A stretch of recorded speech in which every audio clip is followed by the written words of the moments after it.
mistério do cofre.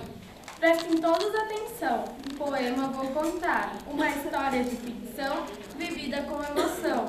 Alguns jovens vêm chegando, as cidades estão rondando, para lhes contar a novidade que desperta a curiosidade.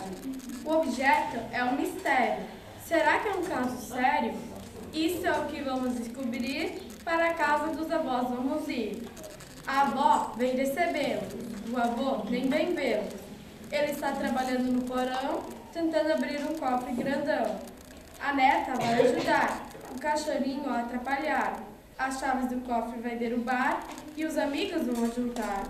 O vizinho quer riqueza, de uma coisa tem certeza, o cofre vai roubar para o tesouro encontrar. Fernanda foi então sequestrada, uma mensagem foi enviada, para Beto a salvar e o cofre destrancar. O menino não conseguiu, mas foi por um fio, que o cofre não abriu e a felicidade surgiu. A única solução para atender o ladrão era para a guerra ir, e o cofre enfim abrir.